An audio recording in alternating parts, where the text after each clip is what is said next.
Apocalipse 1:18. Vamos ler o que diz a Escritura.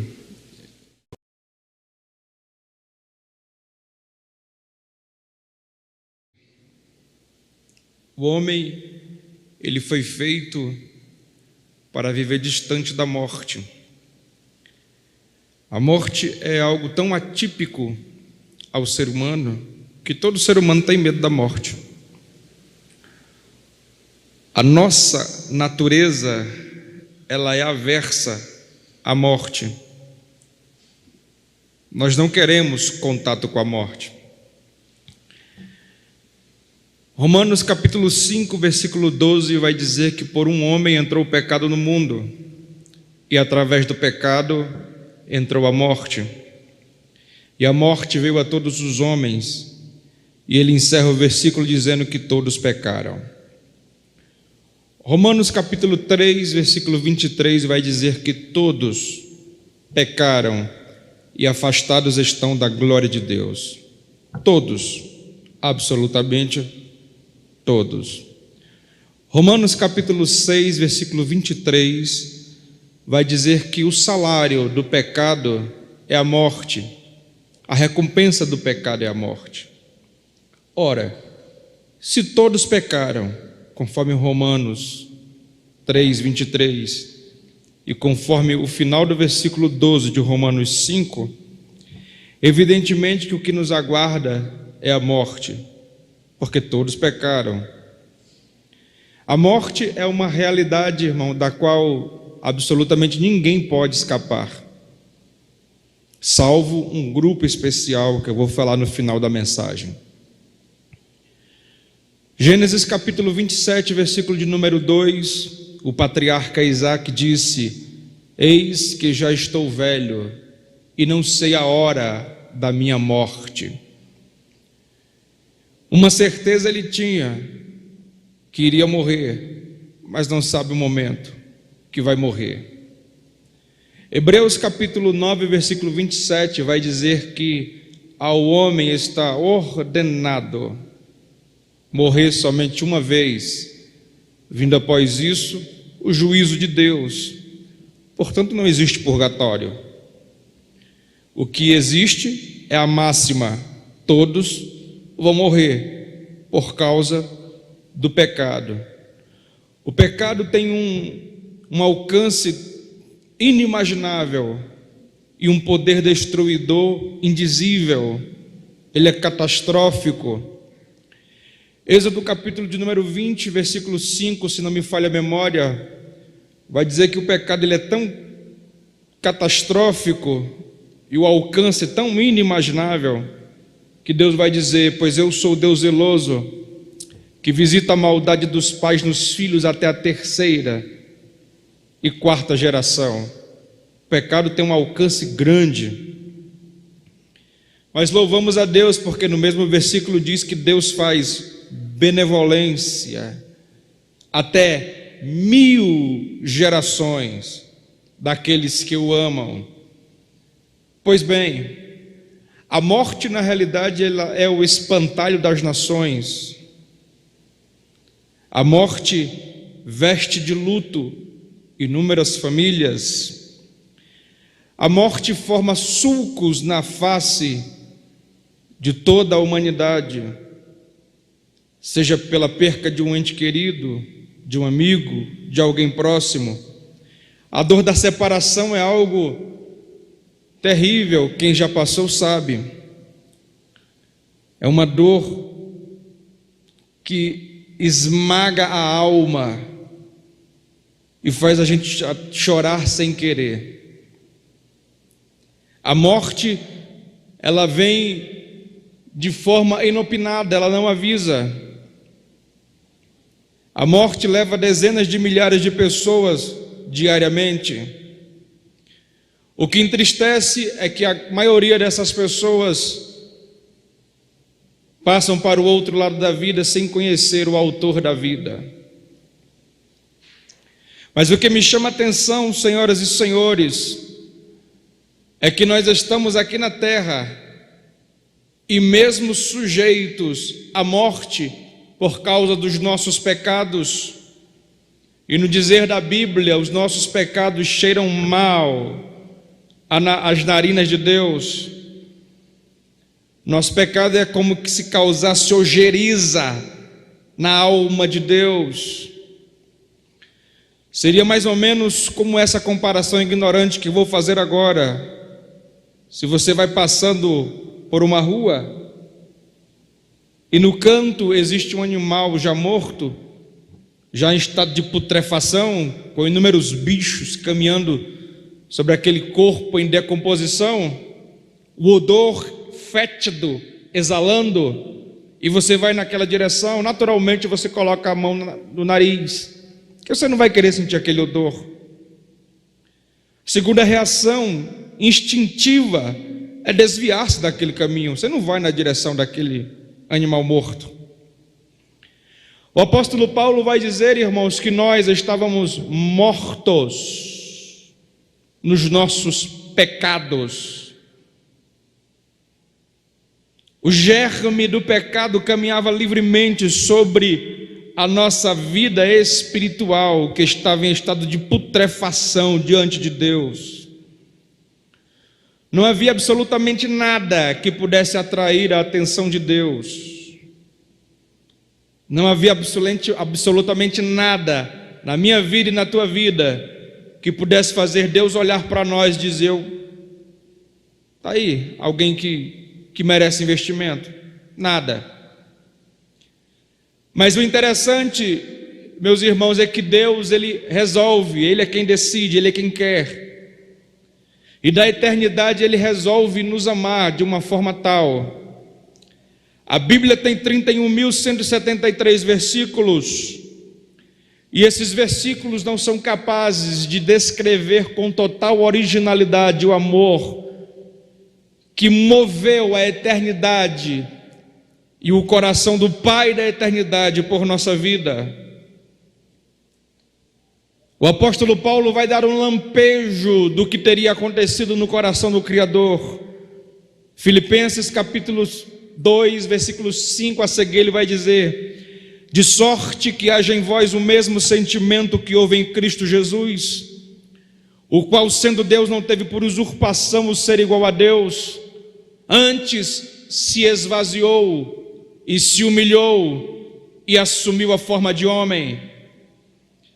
Seria mais ou menos assim, irmãos, Deus na eternidade, uma coroa laureada de glória, na mão direita o cetro com o qual regia todo o governo angelical, celestial, suas vestes reais, resplandecentes, angelicais e talares, uma adoração perfeita e ininterrupta de toda a corte angelical, que diz: Santo, Santo, Santo, Santo, Santo, Santo, Santo é o Senhor dos exércitos, e toda a terra está cheia da sua glória. Eu sinto a presença dele aqui, daquele que está vivo, eu sinto a presença dele aqui.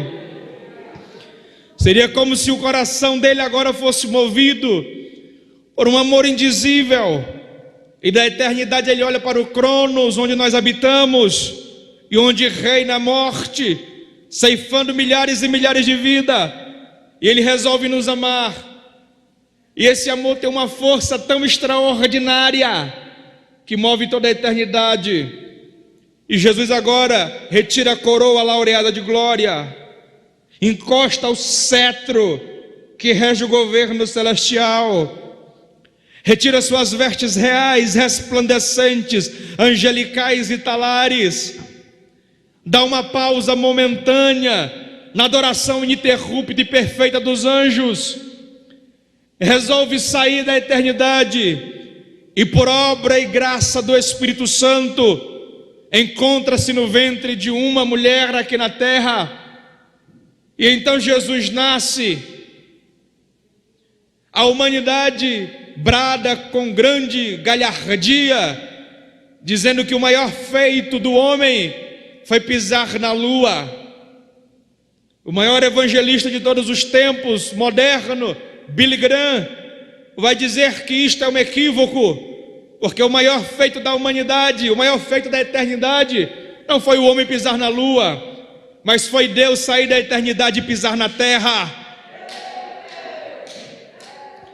Ele sai da eternidade, irmãos, e entra, resolve assumir um corpo carnal, um corpo de carne e osso, um corpo igualzinho ao meu e ao seu, sujeito às mesmas paixões, às mesmas tentações, às mesmas concupiscências, já que o pecado vinha de forma destruidora e avassaladora sobre a minha vida e sobre a tua vida, trazendo inevitavelmente o destino da morte, o caixão, descermos à sepultura sem esperança alguma.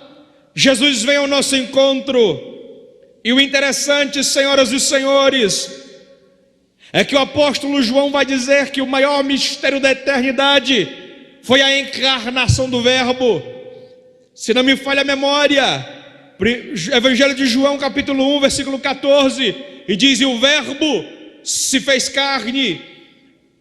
Para a mitologia grega, senhoras e senhores, uma das maiores humilhações que um Deus grego possa enfrentar é a humanização.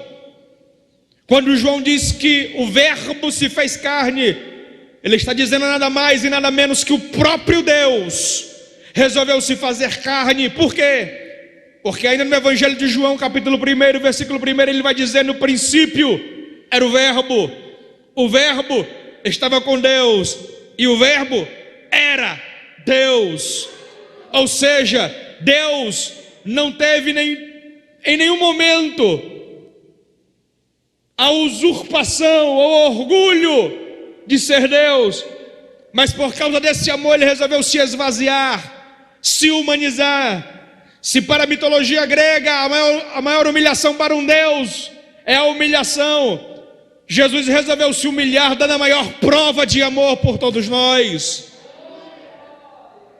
1 de Timóteo, capítulo 3, versículo 16 vai dizer: e, sem dúvida alguma, grande é o mistério da piedade, aquele que se manifestou em carne, foi justificado em espírito, visto dos anjos, pregado aos gentios, crido no mundo e recebido acima na glória, Jesus Cristo de Nazaré. Ele resolve, irmãos, se humanizar. Paulo tenta dar um lampejo do que acontece. Ele diz: ele se humilhou. Se não bastasse, ele se esvazia, assume a forma de homem. E aí ele dá um detalhe: e ele resolveu ser obediente. Por quê? Porque o nosso destino inevitavelmente era a morte. Todavia, Jesus resolve agora levar sobre si, no dizer do profeta Isaías, que ele levou sobre si todas as nossas enfermidades, todas as nossas transgressões, todas as nossas iniquidades. Ele resolve abraçar. Detalhe: Jesus nunca cometeu nenhum pecado, Jesus nunca cometeu nenhum delito, nunca houve nenhuma deturpação em seus lábios. Jesus nunca errou, nunca pecou, diferente de nós outros. Todavia, ele não se importa com isso. A crucificação, senhoras e senhores, nunca foi um costume judeu, era um costume pagão, aplicado entre os romanos para os criminosos de alta periculosidade. Mas Jesus, ele resolve, por amor a nós, e por causa dos pecados da humanidade, o meu e o seu, que agora repousava sobre seus ombros, ele resolve abraçar a nossa condenação. Gálatas capítulo 3, não me falha a memória, versículo 13 vai dizer: e Cristo nos livrou da maldição da lei, pelo que está escrito: maldito aquele que for pendurado no madeiro. Ou seja, todo aquele que fosse pregado no madeiro era considerado maldito. Por quê? Deuteronômio capítulo de número 22, não vou me lembrar agora do versículo, mas eu acho que é o versículo 21 ou 22, diz: todo aquele que fosse condenado à morte e que fosse pregado no madeiro, ele não poderia passar do horário crepuscular, porque antes do pôr do sol, ele teria que ser retirado do madeiro e ser sepultado, porque todo aquele que fosse pendurado no madeiro era maldito de Deus. Essa era a expressão. Portanto, naqueles tempos, todo ser humano que carregava sobre si a condenação da cruz já espalhava um estigma mórbido. E qual era esse estigma? As pessoas já imaginavam: este homem que vai à cruz é porque ele é maldito de Deus. Este homem que vai à cruz é porque desagradou a Deus. Este homem que vai ser preso no madeiro é amaldiçoado. Todos alimentavam esse estigma, mas Jesus não quis se importar com o pensamento alheio. Se alguém fosse imaginar que ele fosse maldito ou não, Jesus não estava preocupado, mas o pensamento dele era eu e era você. Ele não se preocupou com isso. É por isso que Paulo vai dizer: ele se fez maldição por nós, abraçou a cruz. Agora olha o detalhe, senhoras e senhores. Jesus abraça a cruz, o patíbulo da cruz, caminha da condenação, do local do julgamento ao local da execução da condenação. Se não me falha a memória, cerca de 900 metros. Ele vai caminhando carregando o patíbulo da cruz. Quando chega lá, Jesus é executado. Detalhe: Jesus não poderia ser morto, irmãos. Por quê? Porque ele é a vida. Ninguém pode matar Jesus, ninguém nunca pode nem poderá matá-lo, mas ele deu a vida em resgate de muitos. Ele foi quem quis dar a vida. Ele resolveu passar por isso para sentir o que nós sentimos. E ele passa por isso, passa pela cruz. Ele é crucificado às 9 horas da manhã, passa 6 horas da cruz, cerca de 3 horas da tarde, ele olha para o céu e brada em alto e bom tom dizendo: Elohim, Elohim, lama sabachthani, que quer dizer: Deus meu, por que me desamparaste? Em outras palavras, Deus, o Pai, estava de costas para o Filho. Por quê? A teologia explica, e o amor sentimental de pai também. Digo isso porque eu sou pai. A teologia explica por que Deus deu as costas para Jesus no Calvário. Porque Deus não pode contemplar pecado, e Jesus carregava o pecado de toda a raça humana nas suas costas. Por isso o Pai deu as costas para ele. E através do sentimento paterno, como é que você explica, pastor? Simples: Deus é Pai. A Bíblia diz que a vontade de Deus é boa, perfeita e agradável. Um dia chamaram Jesus de bom e ele disse: eu sou bom, é porque você não conhece o Pai, ele é que é bom. João vai dizer que Deus é amor. Deus está na eternidade e ele dá as costas para o Filho. Por quê? Porque era filho. Porque, respondendo humanamente falando, se ele olha para o Filho, qual é o pai que não quer socorrer o filho? Qual é o pai que não dará a vida por um filho? Qual é a mãe que não abre mão de si mesmo por um filho? Eu imagino que Deus deu as costas para Jesus naquele momento, por amor a você e a mim. Por quê? Porque talvez se ele olha como pai, talvez Deus não suportasse a dor de ver o filho sendo moído no Calvário e retirasse Jesus de lá, e o plano de salvação não se concretizaria. Mas ele, porque nos amou, sentiu a dor de deixar o filho sozinho por alguns instantes e dar as costas para que você estivesse aqui, glorificando e bendizendo.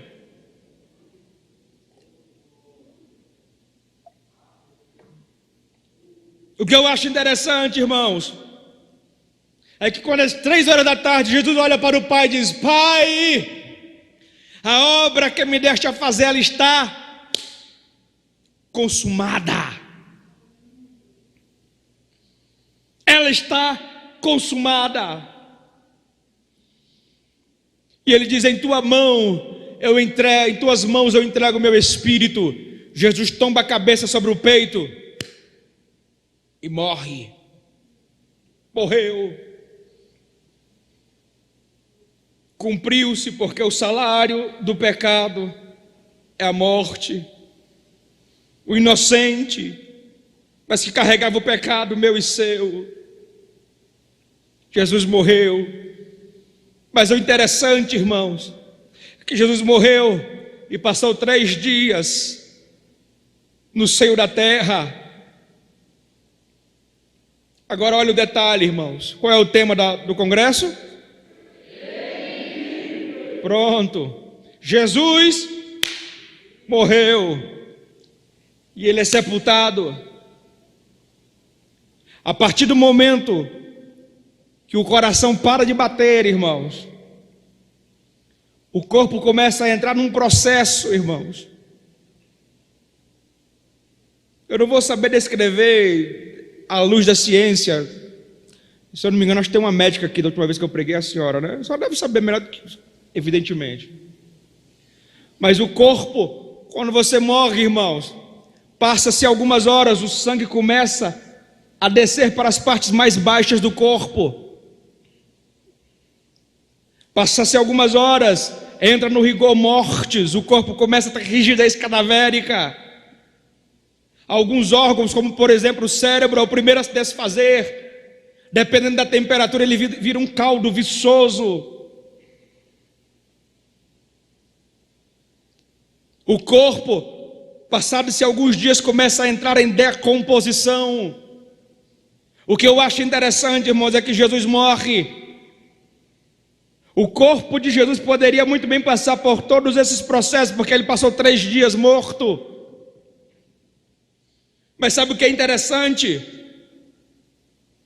É que Atos capítulo de número 2, versículo 31, o final do versículo vai dizer: e nem o seu corpo viu a decomposição. Era para você ter dado glória a Deus, mas não tem problema não. Sabe o que é que eu visualizo aqui? É que quando Jesus morre, todos os agentes que trabalham no processo de decomposição do corpo humano, parece que pararam diante do corpo de Jesus e reconheceram aquele corpo, e respeitaram o corpo de Jesus, como quem dizia assim: nesse nós não vamos tocar não, porque ele não precisa morrer, porque ele é a própria vida. Jesus não passa por esse processo. Ele passa 3 dias morto. Atos dos Apóstolos capítulo 2, versículo 24, vai dizer que ele foi solto às ânsias da morte. É assim que está escrito: Jesus foi solto às ânsias da morte. Escute, Jesus morreu, e quando o versículo diz ele foi solto às ânsias da morte, faz-me entender que ele esteve cara a cara, tete a tete com a morte. E seria como se a morte tivesse ansiedade de segurá-lo, porque essa é a expressão da Bíblia: solto às ânsias da morte. A morte teve anseio, desejo de segurá-lo, de prendê-lo. O que eu vou falar agora, a Bíblia não diz, mas eu conjecturo, eu imagino que teria sido assim, como se Jesus olhasse para a morte e dissesse: como é que é, morte? Você quer me segurar? Está com ansiedade? Eu vou te mandar no psiquiatra. Está com crise de ansiedade, morte? Está querendo me segurar? Deixa eu te dizer uma coisa, morte: você só segura quem tem vida, porque quem tem vida pode perdê-la. A mim você não segura, porque eu não tenho vida, porque eu sou a própria vida. Jesus ressuscita ao 3º dia, e ele diz: e eis que estarei convosco todos os dias, até a consumação dos séculos. A morte respeita Jesus, porque, número 1, Jesus é o criador da morte. Número 2, Jesus é a própria vida. Portanto, a morte tem que prestar continência ao general dos generais. A morte tem um respeito tão extraordinário por Jesus, escute, porque ele vive. João capítulo 11, do versículo 40 a seguir, versículo 44, se me falha a memória. Escute, Jesus vai a Betânia. Quando chega lá, Lázaro está morto. Há quantos dias?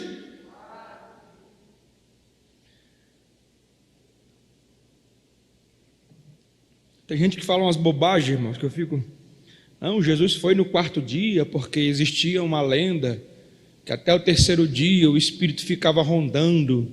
Então Jesus foi no 4º dia para provar. Irmão, nunca li isso, irmão. E olha que eu leio, viu? Nunca li isso. Se Jesus quisesse provar alguma coisa ainda depois do 4º dia, então por que ele ressuscitou no 3º?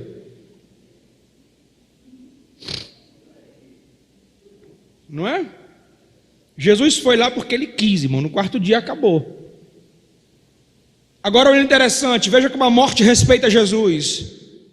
E como a morte vai ter que respeitar muita gente aqui. Presta bem atenção. Presta bem atenção. Jesus vai. Acontece todo aquele episódio, todo aquele enredo que está lá no capítulo 11 de João. Marta olha para Jesus e diz: Senhor, se tu estivesses aqui, meu irmão não teria morrido. Jesus dá um sermão e diz: Marta, tu não me conhece, né, Marta? Como deveria conhecer. Tu não sabe, Marta, que eu sou a ressurreição e a vida. E aquele que crê em mim, ainda que esteja morto, viverá. Guarde isso, ainda que esteja morto, viverá. Guarda isso aí que eu vou te falar já já. Aí Jesus me leva lá onde está Lázaro. Lembra qual é a resposta dela? Senhor, já cheira? Lembra disso? Aí Jesus vai dizer: não tem problema não, tira a pedra. Aí eles falam: Senhor, o odor está terrível. É 4 dias já, Senhor. Quem é que já sentiu o odor de carne apodrecida? Todo mundo já, né? A carne humana não, gente. Carne mesmo, normal. É terrível, não é? Quando Jesus dá a ordem para tirar a pedra, se tu não glorificar Deus agora, com uma salva de palmas bem forte, se tu não fizer isso, eu vou me embora daqui voado. Presta bem atenção. Jesus, não tem problema não, pode tirar a pedra. Olha a consciência de Marta: se tirar a pedra, o odor vai vindo. Não é isso que ela está querendo dizer? O odor, gente, se você não der glória a Deus, com uma salva de palmas daquela bem, o odor vai vindo. Jesus, não tem problema não, tira a pedra. Quando tirar a pedra, lá vem o odor, irmão. Quem disse que o odor não vinha? Ele veio vindo. Só quem é que estava de frente para o túmulo? Quem era? Quem? Jesus. Só que ele é a perfeita fragrância da eternidade. A Bíblia diz que nós somos o bom perfume de Cristo. Jesus é cheiroso, irmãos. Jesus tem um odor tem um cheiro muito agradável, muito agradável. Quando Jesus para na frente do túmulo, que removem a pedra, lá vem o odor da morte, o cheiro da morte. Repentinamente o cheiro da morte se depara com a fragrância da vida eterna. E quando ela olha, reconhece, ela dá meia volta e vai regredindo, regredindo, regredindo, regredindo. Por quê? Porque Ele vive.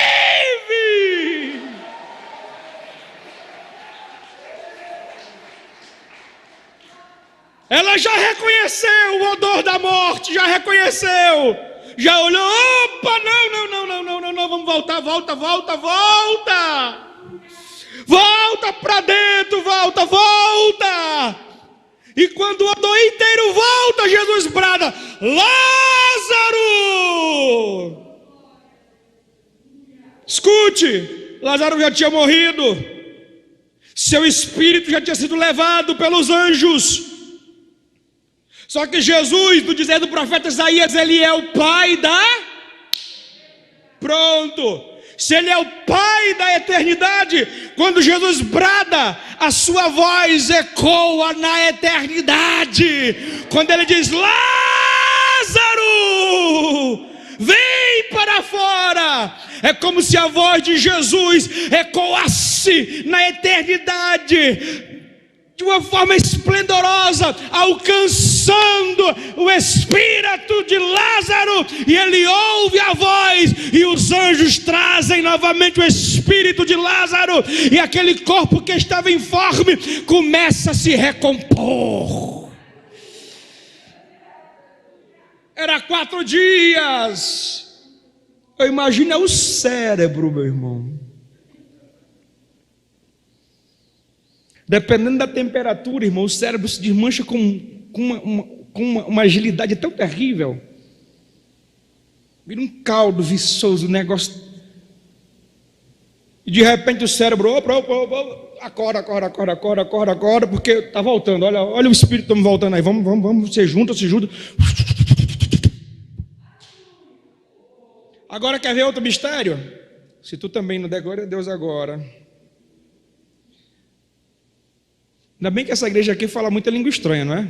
Não fala? Pois então, meu irmão, se tu não der uma de pentecostal agora, com o que eu vou falar. Naquela época,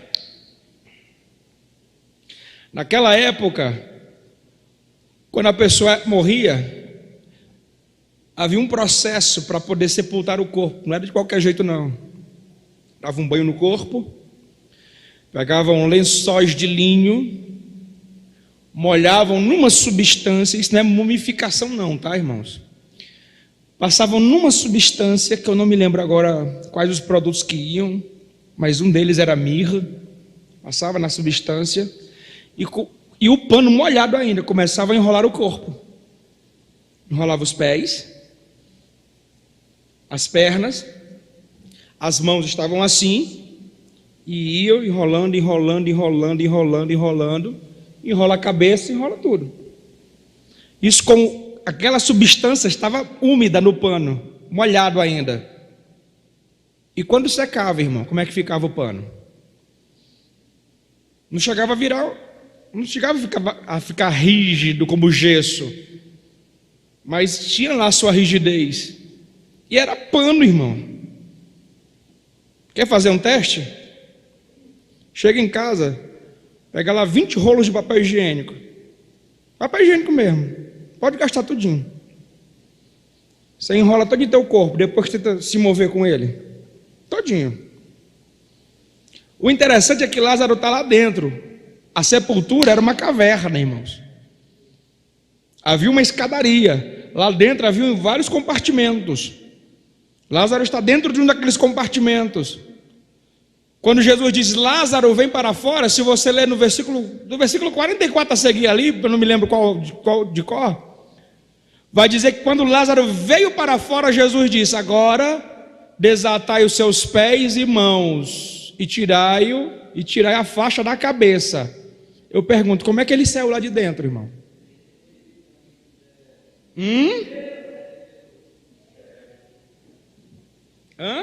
O pano todo rígido. O pastor, ele veio pulando. Não. Como é que ele ia ver, irmão? Como é que ele ia subir a escadaria pulando? Sabe quando eu vi isso a primeira vez? Há 21 anos passados, na escola, no seminário teológico eu estava, na sala de aula. A professora levantou essa questão e eu fiquei, rapaz. Aí ela disse: irmãos, eu não vou afirmar, mas você já observou que Jesus fez diversos milagres que quebrou todas as leis da física? Lázaro não poderia ter vindo caminhando porque os pés estavam enrolados, não dava para vir caminhando. Pulando também não dava, porque como é que ele ia saber a saída, já que a cabeça estava enfaixada? Não se sabe, irmão, não se sabe como Lázaro saiu de dentro da tumba. Não se sabe. Eu só sei de uma coisa, que ele saiu. E ela disse: você já imaginou a possibilidade dele, de quando Deus disse, Lázaro vem para fora, ele ter vindo flutuando? Não está escrito, mas eu creio que Deus pode fazer isso. Resumindo, eu não sei como Lázaro saiu da tumba, mas eu sei que aquele que vive disse, Lázaro vem para fora, e ele veio. Eu não sei como o milagre vai acontecer na tua vida, mas eu sei que aquele que vive, se der uma palavra de ordem, vai acontecer. Quer o diabo queira ou não, as vicissitudes aceitem ou não, se ele der uma palavra de ordem, acontecerá. Observe que eu estou falando do confronto da morte com a vida, e ela tem que respeitar a vida, a morte. Agora vamos seguir, eu já caminhar para o encerramento. Escute, confronto da vida com a morte.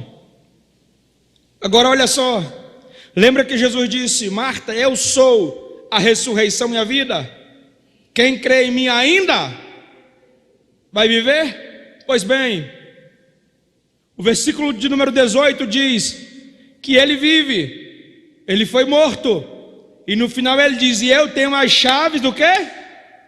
Fale aí, bota o versículo aí, varão, olha o final aí, e eu tenho as chaves do quê?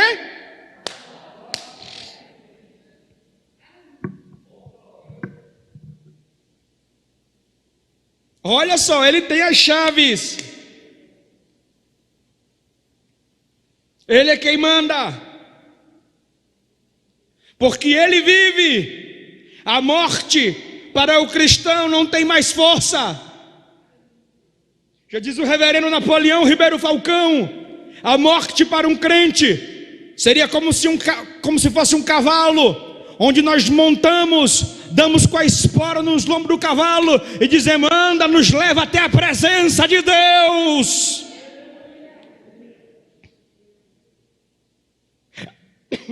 Perdão, a morte pode até nos levar, pode causar a separação momentânea, mas ela não tem o poder de nos aprisionar lá. Por quê? Porque nós temos um dono. 1 Coríntios 6:20 diz, e fostes comprado por bom preço, portanto glorificai a Deus no vosso corpo e no vosso espírito, os quais pertencem a Deus. Qual foi o preço que ele pagou? 1 de Pedro capítulo 1, versículo 18 e 19, ele diz, e não foi com coisas corruptíveis desta vida, como prata e ouro, que fostes resgatados da vossa vã maneira de viver, mas foi com o precioso sangue de Jesus, como de um cordeiro imaculado e incontaminado. Jesus pagou um preço, portanto, agora somos propriedade dele. A morte é só um veículo que nos retira do Cronos e nos leva para o Kairos, para a presença de Deus. E a prova de que ela não prevalece conosco, qual é, pastor? Segura essa, crente. 1 Tessalonicenses capítulo 4, versículo 3 ao 18, ele diz, não quero, porém, irmãos, que sejais ignorantes acerca dos que dormem, dos que morreram, para não vos entristecer como os demais, que não têm esperança, porque se cremos que Jesus morreu e ressuscitou, assim também aos que em Cristo Jesus dormem, Deus os tornará a trazer novamente com Ele. Digo-vos isto pela palavra do Senhor, que nós, os que ficarmos vivos para a vinda do Senhor, não precederemos os que dormem, porque este mesmo Jesus voltará ao som do alarido, da trombeta de Deus e da voz de arcanjo, e os mortos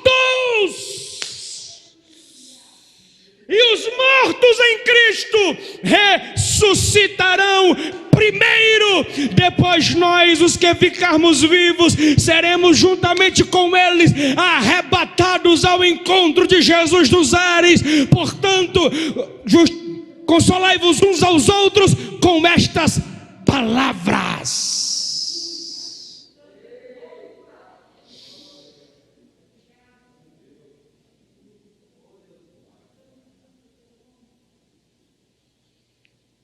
Se caso você vá, irmãos, vá tranquilo. Vá tranquilo, porque você tem um destino certo. E o seu destino não é o Sheol, o Hades, o Tártaro, o Geena, não. O seu destino é o paraíso. Se você for antes da trombeta soar, vá tranquilo, porque o seu corpo não ficará na sepultura. Se o seu corpo for consumido, não tem problema. Se perdeu em alto mar, não tem problema. Se virou cinza por causa do fogo, não tem problema. Porque no dia que a trombeta soar, cada partícula do seu corpo vai procurar a outra partícula e vai formar novamente o seu corpo, para que você ressuscite e receba um corpo glorificado ao encontro de Jesus dos ares. Por quê? Porque Ele vive. Agora, quer ver o mistério, irmãos? É que tudo isso vai acontecer rapidamente. Agora preste bem atenção, eu falei para aqueles que morrem, que morreram já, e para nós os que ficarmos vivos, pastor. Essa é que é boa, para nós os que ficarmos vivos. Escute, 1 Coríntios capítulo 15, versículo 51 a seguir, ele diz: e eis que vos digo um mistério. Recebe essa agora, crente. Recebe essa. E olha o que ele diz aí: eis que vos digo um mistério. Está no telão aí, ó. Na verdade, nem todos. O quê? O que é esse dormir aí que ele está falando?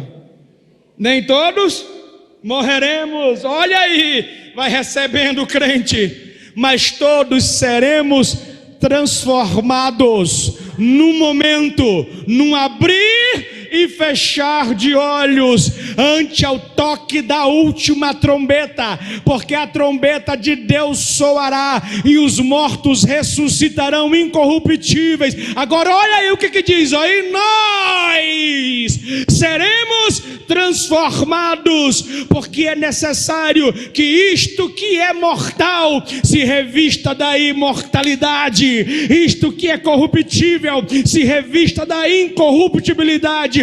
E quando isto que é corruptível se revestir da incorruptibilidade, e isto que é mortal se revestir da imortalidade, cumprir-se-á a palavra que está escrita: tragada foi a morte pela vitória. Onde está, ó morte, o teu aguilhão? Onde está, ó inferno, a tua vitória? Porque o aguilhão da morte é o pecado, e a força do pecado é a lei. Mas graças a Deus que nos dá a vitória por nosso Senhor e Salvador.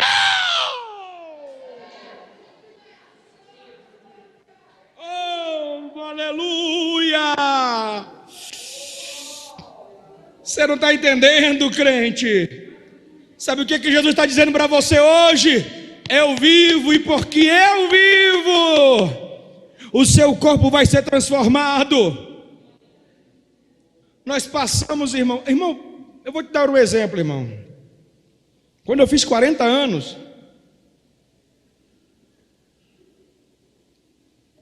vigia, varão. Quando eu fiz 40 anos, irmão, já faz um tempinho,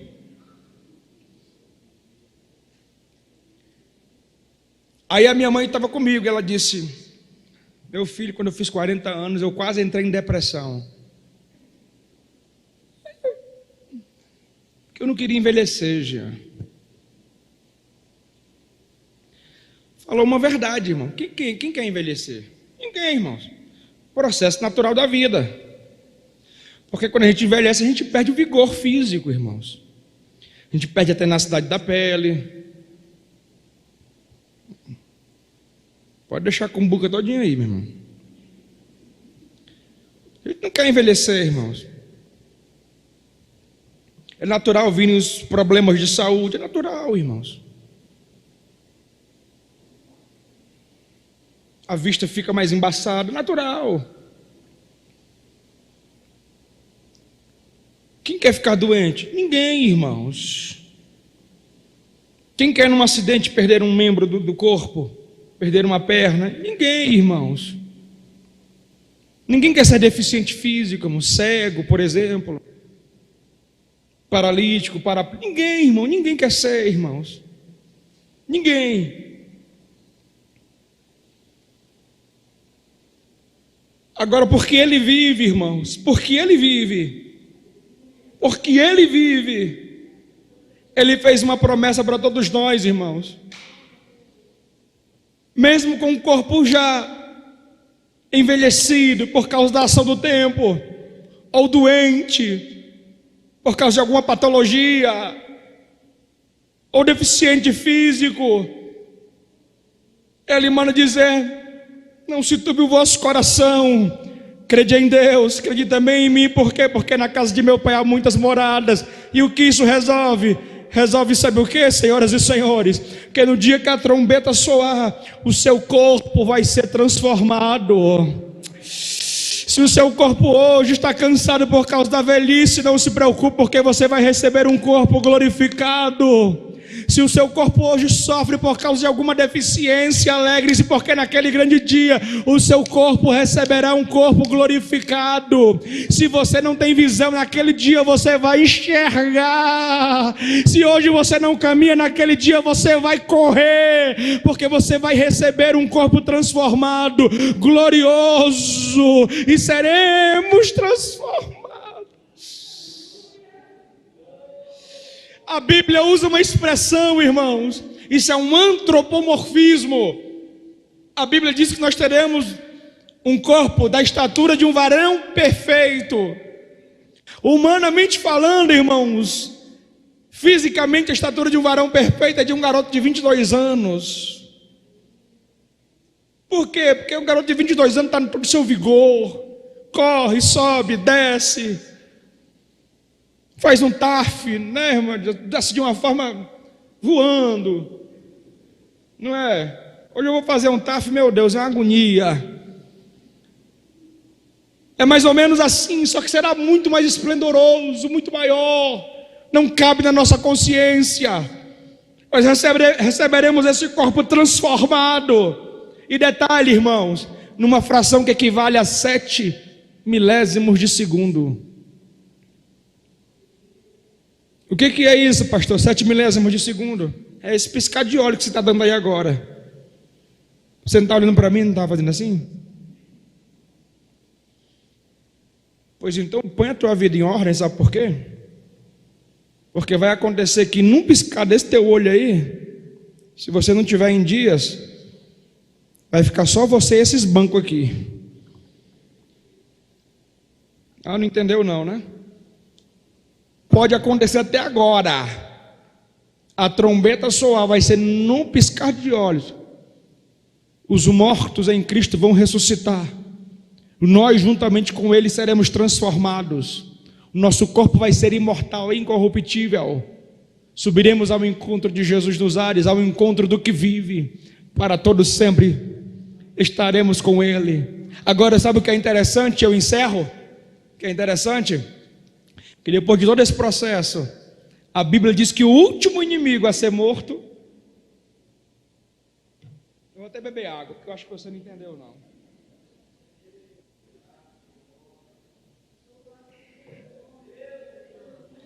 A Bíblia diz que o último inimigo a ser morto vai ser a morte. Bota aí, querido. Bota aí, eu quero que a igreja leia. Fique de pé, você vai ler agora esse versículo. Apocalipse capítulo 21, verso 4. Bota aí. Pronto, todo mundo olha para mim aqui. Eu vou contar de 1 a 3. E você vai ler gritando, tão forte que a máscara vai rasgar agora. Está entendendo? Vamos lá. 1, 2, 3.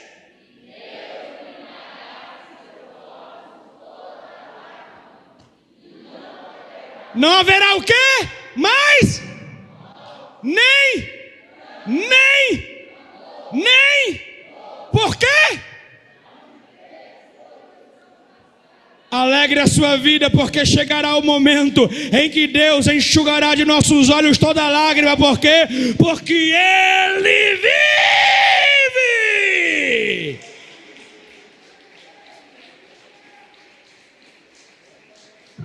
Rapaz, eu estou inspirado. Bota aí, 2 Coríntios, capítulo 4, versículo 17, varão.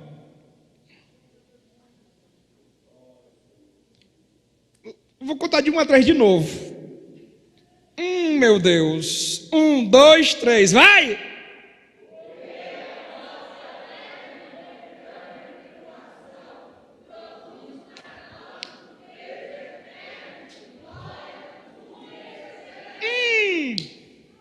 Sabe o que ele está dizendo? Se está doendo agora, está chorando, está difícil, está doendo, ele está dizendo: a tua leve e momentânea tribulação vai produzir para você um peso eterno de glória, muito excelente e acima de toda e qualquer comparação. Portanto, não perca a fé, mantenha o foco, porque Ele vive. Amém?